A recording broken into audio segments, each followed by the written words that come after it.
What are you looking at? Huh? You want some, do you? If you want some, you can have some. I'll smash your face in, mate. I'll knock you out. What? Come on, what? So, someone's walking towards you, making direct threats, saying they're gonna knock you out, smash your teeth in, whatever it might be. Do you run away? Do you stay and fight? How do you get an advantage in that situation, even if the attacker is bigger and stronger than you are? Well, we're going to look at those things in this video. First things first, we're going to assume that you cannot run away, because contrary to what you see in the comments, running away is actually probably the least likely option.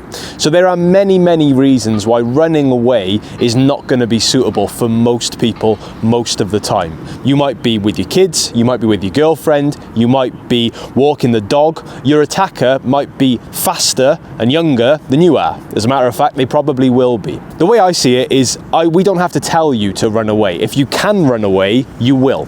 We are here to help you for when running away is not an option for you. So in this situation, the attacker already has a mental movie of exactly what they want to do. They want to walk up to us and then either maybe push us or punch us, right? They already have a play out in their head of exactly what they want to do before they even do it.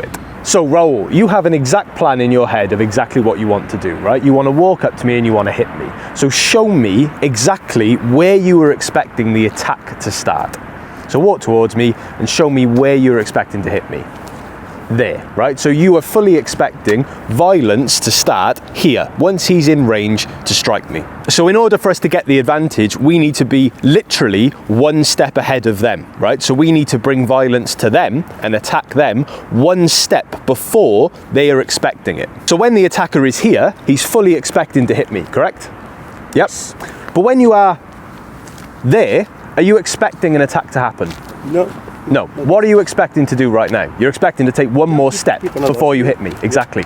I know that when he's there, I can hit him with something, right? He's not expecting violence to happen yet. He's expecting to take one more step before the attack starts. So I need to use that as my opportunity to bring violence to him one step before he expects it. So I know when he is there, I can hit him with something. He doesn't know that, right? But I know fully that when he is there, I can hit him with something, right? Even if it's something as simple as step in jab. I know I can get one step ahead of him. I can bring violence to him way before he's expecting it, right? Just by utilizing my reach. So that could be literally walk towards me. So that could be something as simple as a step in jab. It could be a step in kick. Even better, if I've got something in my hand, like a pen, I don't even need to get any power, right? I just need to utilize my reach, and I can even get more reach. Maybe I can go 2 steps before, so walk towards me. Maybe I can go here. I know when I'm here, I can hit him, right? If I've got rings on, again, if I've got rings on, I only need to tap him in the eye, right? And that's something to get an advantage early on. So we need to understand our own capabilities and our own range. So we need to work out how much range, how much distance we can actually have and still be able to hit them with something, right?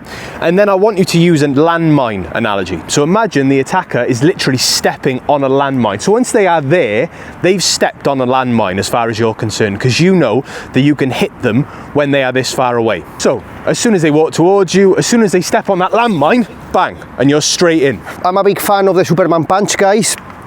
So when Ryan is coming to me, so first of all, I'm gonna start like in calm down position.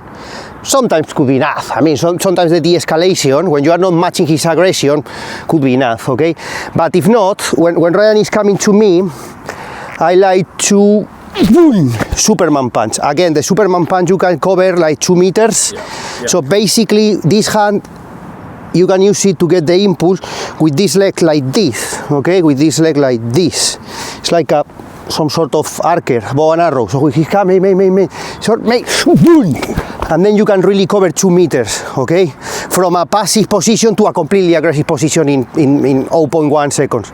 Or guys, again, you can have a chair, you can have an EDC tool. When Ryan is coming, he's coming to me, okay, I can have something that gives me a massive reach, a massive over him.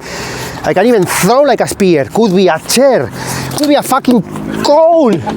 Okay, so there are multiple options to preemptive attack while he's 2 meters away from you. Now, once you've gone in with something, I'm not saying that's going to be the fight-ending shot, right? I've never once said that, and it probably won't be. What we're trying to do here is give you an early advantage, right? By landing the first shot and putting them on the back foot.